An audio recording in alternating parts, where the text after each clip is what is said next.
ассалому алайкум дӯстони азиз, идома медиҳем ба ҳал кардани масъалаҳои маркази миллии тестӣ аз фанни физика. Тести 11 мошин ба расм нигаред мунтазам ҳаракат карда ними давраро гузашт. Бо рақамҳо 1 ва 2 чӣ ишора шудааст? чӣ тавре ки мебинед мошин нисфи давраро тай карда истодааст, яъне мошин бо воситаи ана ҳамин хати 1 ҳаракат карда истодааст ва хате ки аз рӯи он ҷисм ҳаракат мекунад ин траектория мебошад, яъне траектория мошин ин хати 1 мебошад ва дарозии ана ҳамин траектория ин роҳи тай кардаи мошин мебошад. вале порчае ки худи аз ана ҳамин нуқтаи А ва Б ки нуқтаҳои А ва Б ин нуқтаҳои аввала ва охираи ҷойгиршавии мошин мебошанд, хате ки ин нуқтаҳоро ба ҳамдигар пайваст мекунад, яъне хате ки нуқтаҳои аввала ва охираро пайваст мекунад, яъне ана ҳамин порчаи дуюм ин кӯчиши ҷисм мебошад, яъне хати якум ин дарозии траектория ё ин ки роҳи тай кардаи ҷисм, хати дуюм бошад кӯчиши ҷисм мебошад. пас дар ин ҷо хати якум роҳи тай карда, хати дуюм кӯчиш. варианти дурусти мо ин А мебошад. тести 12 мошин қитъаи B3-ро мунтазам дар 10 сония тай мекунад. суръати ҳаракати мошинро муайян кунед. ба мо қитъаи B3 гуфта шудааст ва барои ҳамин мо ҳам дарозии ана ҳамин қитъаро мегирем, яъне дарозии қитъаи B3 ин 200 метр мебошад. пас мувофиқан дарозии роҳе ки мошин дар ин қитъа тай мекунад 200 метр аст ва ин қитъаро дар 10 сония тай мекунад. мо бояд суръати ҳаракати мошинро ёбем. аз формулаи суръат истифода мебарем. V баробар аст ба S тақсими T. қиматҳои ададиро мегузорем. дарозии қитъаи B3 ин 200 метр ва вақте ки дар ин барои тай кардани ин роҳ сарф мешавад ин 10 сония. 200 тақсими 10 ин мешавад 20 метр тақсими сония. яъне ҷавоби дурусти тести 12 ин Б мебошад. дар ин ҷо фақат мо аз формулаи суръат истифода бурдем. тести 13 масофаи байни ду истгоҳ ба 500 метр баробар аст. троллейбус ки бо суръати 36 км тақсими соат мунтазам ҳаракат мекунад, ин масофаро дар чанд вақт тай менамояд? мо аллакай дар наворҳои хеле пеш нишон дода будем ки чӣ тавр километр соатро ба метр тақсими сония баргардонем ва дар ин ҷо ҳам аввал ана ҳамин километр соатро мо бояд ба метр тақсими сония баргардонем, чунки ҷавобҳои мо бо сония дода шудаанд. бинед ки ҷавобҳои мо бо сония дода шудаанд. барои ҳамин мо барои он ки мо ҷавобро бо сония ҳосил кунем, мо бояд масофаро бо метр ва суръатро бо метр тақсими сония қабул кунем. барои ҳамин додаҳоро тартиб медиҳем. дода шудааст масофаи мо худаш бо метр ифода шудааст, яъне мо онро ба ягон воҳиди дигар намегардонем. пас 500 метр дорем ва суръати мо бошад 36 километр тақсими соат.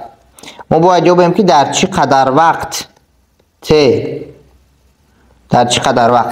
вале пеш аз ҳама суръатро мо бояд ба метр тақсими сония баргардонем. пас 36 километр тақсими соат менависем 36. дар боло километр дорем, дар ҷои километр менависем дар ҷои 1 километр. 1 километр ба 1000 метр баробар аст. пас дар ҷои километр нависем 1000 метр, дар ҷои соат менависем 3600 сония. дар ин ҷо ихтисор карда ҳосил мекунем ки ба 10 метр тақсими сония баробар будааст ана ҳамин 36 километр тақсими соат. ва аз формулаи суръат истифода мебарем. V баробари S тақсими T ва аз ин ҷо барои T-ро ёфтан вақте ки номаълуми мо дар махраҷ мебошад, яъне T дар махраҷ бошад, агар ана ҳамин суръат бо вақт ҷой иваз мекунанд тамом. яъне дар ҷои суръат мо менависем T баробари S бетағйир мемонад. дар поён T буд вале V бо T ҷой иваз кард, яъне T баробар аст ба S тақсими V. қиматҳои ададиро мегузорем. дарозии роҳ 500 метр, суръати мо 10 метр тақсими сония, яъне 500 тақсими 10 ин мешудааст 50 сония. пас ҷавоби тести 13 мо будааст 50 сония. ҷавоб Б. мегузарем ба тести 14. дар расм графикҳои вобастагии роҳҳои тай карда аз вақт барои ду ҷисми мунтазам ҳаракаткунанда нишон дода шудаанд. суръати ҷисми дуюмро ёбед. яъне суръати ҷисми дуюмро мо бояд ёбем. барои ҳамин ما خط یکم رو با یک خط یکم کار نمیگیریم، با ما فقط خط دوم لازم است. با ما تنها خط دوم لازم است و برای این ما باید یکم نقطه انتخاب کنیم که در همان نقطه ما نسبت به همان نقطه هم راهی طی کرده جسم هم وقتی که تا این دم صرف می شود پیدا کنیم. یعنی انا همین نقطه آخران رو می بینیم که در این نقطه علاقه جسم تا این وقت یعنی تا 10 ثانیه ببینید که در تیری ت یعنی در تیری وقت علاقه 10 ثانیه شده است و در تیری اس باشد در تیری مسافه 100 متر 100 متر نقطه در راست 100 متر قرار دارد. یعنی جسم در مدت وقتی از 0 تا 10 ثانیه مسافه از 0 تا 100 متر رو طی کرد. پس باز از فرمول سرعت استفاده میبریم. v برابر است به s تقسیم t برابر است به در مدت وقتی 10 ثانیه t برابر است به 10 ثانیه در جای t 10 میگذاریم. یعنی در مدت وقتی 10 ثانیه جسم مسافه 100 متر رو طی کرده است. 100 متر یعنی این می شود 10 متر تقسیم ثانیه. 100 تقسیم 10 این 10 می شود. جواب تست 14 این ا بوده است 10 متر تقسیم ثانیه. تست 15 در رسم گرافیک های وابستگی راهی طی کرده دو جسمی منتظم حرکت کننده از وقت نشان داده شدند. در 6 ثانیه اول حرکت جسم یکم نظر به جسم دوم چند مرتبه زیادتر راه را طی میکند. در 6 ثانیه اول حرکت جسم یکم نظر به جسم دوم چند مرتبه زیادتر راه را طی میکند. جسم یکم از جسم دوم چند مرتبه زیادتر. با ما گفته است که در 6 ثانیه اول. پس ما 6 ثانیه را در هر دو گرافیک های هم جسم یکم هم جسم دوم قید میکنیم. ببینید که 6 ثانیه در کدام راست قرار دارد و در جسم دوم تا انا همین جا در 6 ثانیه یعنی تا انا همین نقطه مسافه 60 متر را طی کرده است و جسم یکم باشد انا همین این نقطهش به 6 ثانیه درست میگیرد و در اینجا بین 100 و 140 این 120 می باشد. یعنی جسم یکم در 6 ثانیه 120 متر طی کرده است. جسم یکم 120 متر S1 120 متر. جسم دوم باشد 60 متر رو طی کرده است. یعنی S2 برابر است با 60 متر و چند مرتبه جسم یکم از دوم زیادتر مسافه رو طی کرده است. ما باید یعنی S1 رو با S2 تقسیم کنیم چند مرتبه زیاد. 120 متر تقسیم 60 متر یعنی 2 مرتبه زیاد مسافه طی کرده است. جسم یکم 120 متر طی کرده است، جسم دوم 60 متر، برای همین 2 مرتبه زیاد. جواب تست 15 ما 2 می باشد. تست 16 در رسم گرافیک وابستگی سرعت حرکت ماشین از وقت نشان داده شده است. در 20 ثانیه ماشین چقدر مسافه را طی میکند؟ یعنی ما باید حرکت جسم را تا 20 ثانیه راهی طی کرده جسم را تا 20 ثانیه یابیم تو انا همین نقطه یعنی و میبینیم که سرعت جسم در تمام این وقت منتظم باشد، یعنی سرعت جسم تغییر نمییابد، همون 30 متر تقسیم ثانیه تا آخری انا همین 50 ثانیه سرعت جسم باقی میماند. تا 45 ثانیه سرعت جسم 30 متر تقسیم ثانیه باقی میماند و ولی با ما تنها انا همون 20 ثانیه اولش لازم است. باز هم از فرمول سرعت استفاده میبریم. v برابر است به s تقسیم t و وقتی ما این 20 ثانیه می باشد خودی مسئله گفته است و سرعت رو از گرافیک دیدن ممکن است که به 30 متر تقسیم ثانیه برابر است و از اینجا اگر ما مسافه رو یابیم s برابر است به v ضرب t، یعنی اگر نامعلوم در بالای کسر باشد در صورت باشد هر دوی آن بزرگی های دیگر ضرب می شوند، یعنی برای یافتن s ما باید v و t رو ضرب کنیم. همیشه این رو از یاد نبرید، برای یافتن s ما باید v و t رو ضرب کنیم در مسئله های سرعت میانه. s برابر است به سرعت ماشین 30 متر تقسیم ثانیه می باشد ضربی وقت چطوری که در این فرم رو دیده استودید وقتی ما 20 ثانیه است. 20 ثانیه 30 ضرب 20 این می شود، ثانیه با ثانیه اختصار می شود 600. 30 ضرب 20 600 متر میموند، یعنی ماشین مسافه 600 متر رو طی کرده است. تست 17 دو ماشین در یک وقت از حالت آرامی موافقاً با سرعت‌های آخره 18 کیلومتر ساعت و 36 کیلومتر ساعت به حرکت در آمدند. شتاب ماشین دوم از شتاب ماشین یکم چند مرتبه زیادتر است؟ дар асл гирем шарти масъала нодуруст аст. дар ин ҷо гуфта шудааст ки мошин аз ҳолати оромӣ бо суръатҳои охира ба ҳаракат медарояд. яъне мошин наметавонад ки бо суръати охира ба ҳаракат дарояд. мошин танҳо метавонад ё аз ҳолати оромӣ ба ҳаракат дарояд, ё ин ки бо суръати ягон суръати ибтидоӣ, суръати аввала ба ҳаракат дарояд. вале дурусттар он мешавад ки ду мошин дар як вақт аз ҳолати оромӣ мувофиқан бо суръатҳои ибтидоӣ, яъне бо суръати ибтидоии 0 ҳаракат карда дар як вақт суръатҳояшонро ба 18 км тақсими соат ва 36 км тақсими соат мерасонанд. яъне суръатҳои охираи худро ба 18 км соат ва 18 км ва 36 км соат мерасонанд дар як вақт. мо бояд шитоби мошинҳоро муқоиса кунем, яъне аз кадом мошин шитобаш чанд баробар зиёд аст.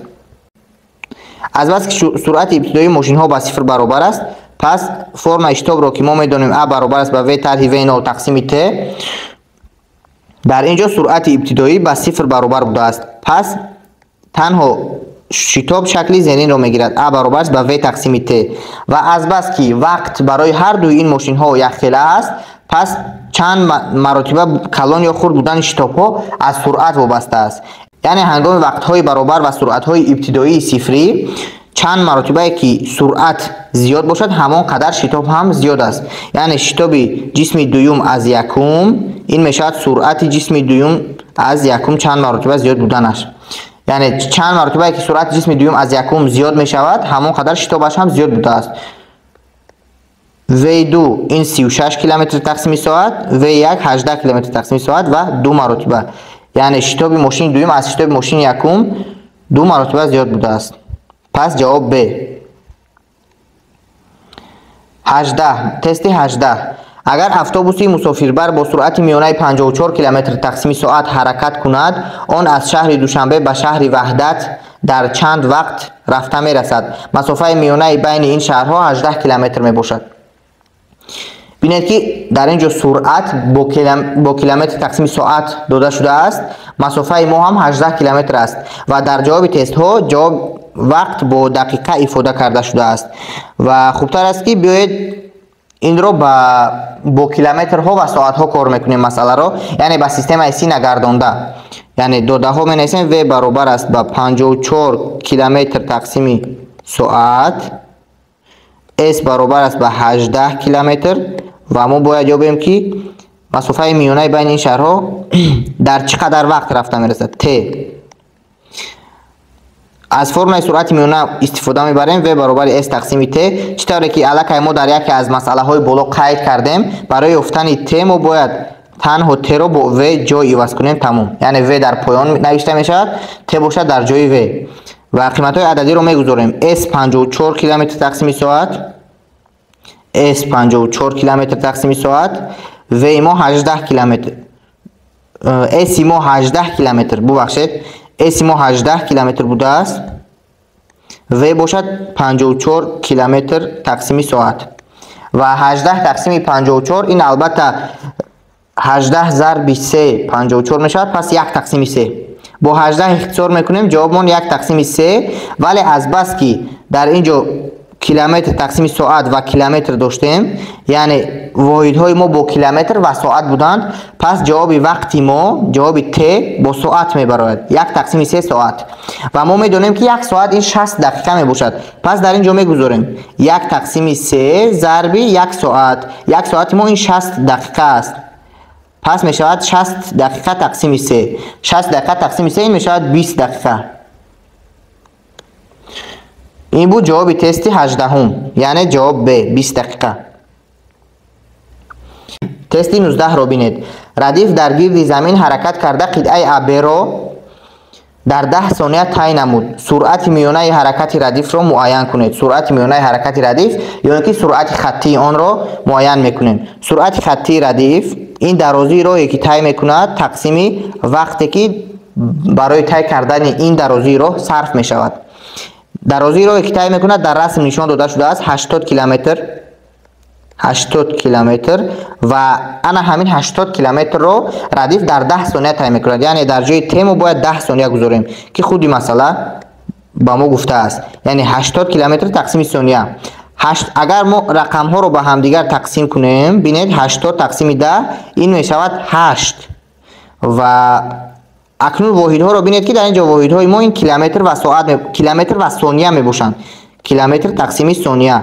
پس جواب رو در شکل زیرین می نویسیم 8 کیلومتر تقسیم ثانیه، نه تقسیم ساعت نه متر تقسیم ثانیه، یعنی کیلومتر بر ثانیه. یعنی این خیلی سرعت زیاد است که در یک ثانیه 8 کیلومتر رو ردیف طی می‌کرده است که این تقریبا با سرعت یکم کیهانی برابر است. یعنی جواب ما 8 کیلومتر تقسیم ساعت 8 کیلومتر تقسیم ثانیه. ببخشید انا این 3 در اینجا واحدها رو هم اهمیت دهید که ممکن که در شما جوابی درست برارید ولی هنگام سراسیمگی کیلومتر تقسیم ساعت رو انتخاب کنید. برای همین جواب 3 می باشد، ب نمی باشد. این بود تست 19. تست 20. در رسم مسیر حرکت پسر بچه ABCDEF تصویر یافته است. اگر او قطعه AB را در 6 دقیقه و 40 ثانیه طی کرده باشد، سرعت میانه او در این قطعه چقدر بوده است؟ یعنی با ما وقت داده شده است T برابر است به 6 دقیقه و 40 ثانیه. 6 دقیقه و 40 ثانیه و قطعه AB رو اگر او قطعه AB رو در 6 دقیقه و 40 ثانیه طی کرده باشد، یعنی قطعه AB رو میبینیم که درازی قطعه AB به چی برابر است. برای یافتن درازی قطعه AB ما باید ببینیم که نقطه A در راستی کوردینات 600 جایگیر است، نقطه B باشد در راستی کوردینات 200. یعنی ما میدونیم که پسر بچه از کوردینات 600 تا کوردینات 200 جای عوض کرده است. پس تغییریابی این کوردینات ها، یعنی چطوری که ما در یکی از مسئله های بالا قید کرده بودیم SY برابر است به Y طرح Y 0، یعنی Y آخره طرح Y اوله. آخره این نقطه B می باشد، در نقطه B کوردینات جسم 200 بود، 200 طرح اوله باشد 600. SY ولی SY این راهی طی کرده جسم نبوده، این پرویکس کوچیشی آن می باشد، یعنی مینوس 400 متر این SY می باشد و راهی طی کرده جسم باشد مودولی انا همین راه بزرگی اسکالری است. برای همین مودولی انا همین پرویکس کوچیش این می شود راهی طی کرده جسم، یعنی مینوس 400 نه 400 متر. ولی باز ما باید انا همین 6 دقیقه و 40 ثانیه رو به ثانیه گردانیم. 6 دقیقه ما این می شود 6 ضرب 60 ثانیه، یعنی 6 دقیقه 6 ضرب 60 ثانیه جمعی باز 40 ثانیه دیگر 40 ثانیه. این می شود وقتی عمومی ما 6 ضرب 60 می شود 6 کرده 6 36 360 ثانیه جمعی 40 ثانیه. این می شود 400 ثانیه. موافقی فرمول سرعت و برابر است به S تقسیم T. ما گفتیم که S ما این مودولی کوچیش می باشد، یعنی مینوس 400 نه 400 متر تقسیمی وقتی ما این 400 ثانیه 400 متر تقسیم 400 ثانیه می شود 1 متر تقسیم ثانیه. یعنی جواب تست 20 بوده است 1 متر تقسیم ثانیه. جواب ب بوده است. این بودن تست های 11 تا 20 مرکز ملی تستی. در نوارهای آینده کوشش میکنیم که دیگر تست های آن را نیز حل کرده در کانال گذاریم.